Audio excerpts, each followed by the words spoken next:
There's an old saying in Africa: when a child is rejected by the village, You must he will leave! burn it down to feel its warmth. But this story is different, because the child you are about to hear about did not return with fire. He returned with power, truth, and a choice that would change the fate of an entire village. His name was Kofi. Kofi was born on a night no one in the village ever forgot. The sky was restless. The wind screamed through the trees. Thunder cracked like the ancestors were arguing in the heavens. When the baby cried for the first time, lightning struck a tree near his mother's compound. The women went silent. An elder whispered, "This child came a message." Kofi's mother held him close and smiled. To her, he was only a child, her child. But the village did not see a baby. They saw a sign. In the weeks that followed, strange things began to happen. A farmer lost his crops overnight. A child fell sick without reason. A well dried up unexpectedly. Quietly, people began to look at Kofi. Fear does not shout at first. It whispers. Women pulled their children away when he passed. Men avoided his mother's compound. Whenever something went wrong, someone would say, "Ever since that child was born." Kofi grew up confused. He did not understand why he was always alone, why laughter stopped when She told him stories by the fire. She told him the ancestors did not make mistakes. She told him he mattered. But fear is louder than love when people refuse to think. The day the chief's son fell ill, everything changed. The elders gathered beneath the ancient tree. Their faces were heavy. After long silence, one voice spoke the words everyone feared.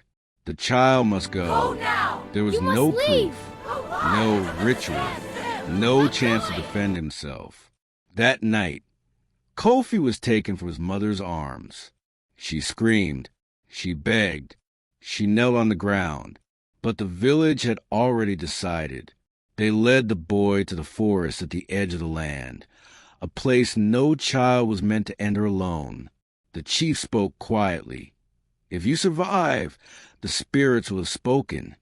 Then they turned their backs and left him. The forest did not care about fear. It only respected survival. Kofi cried until his voice disappeared. Then he listened. He learned the sounds of danger, the sounds of safety. Days turned into weeks, weeks into months. Hunger became a familiar pain. Loneliness became his shadow.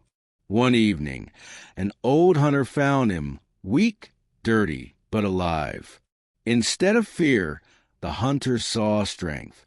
He took the boy far away from the village, far from the whispers, far from the story that tried to destroy him. Years passed. Kofi learned to work with his hands and his mind. He learned patience. He learned discipline. Pain became his teacher. Silence became his strength. He grew into a man respected for his wisdom and courage, a man known for helping others, a man with power. But he never forgot where he came from. Then one year, drought came. The village suffered. The wells dried up. The land cracked open. Children cried from hunger. And word spread across the land. Only one man had the resources to help. His name was Kofi. When he returned, no one recognized him. He walked the same paths. He stood beneath the same tree. The elders stared at him in silence as recognition slowly dawned. The chief lowered his head. "We were wrong," he said. The village waited. Kofi looked at the faces before him. Older, weaker, afraid. The same people who once called him cursed.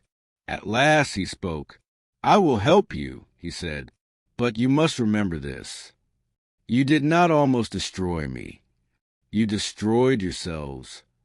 I survived not because you were right, but because I was strong."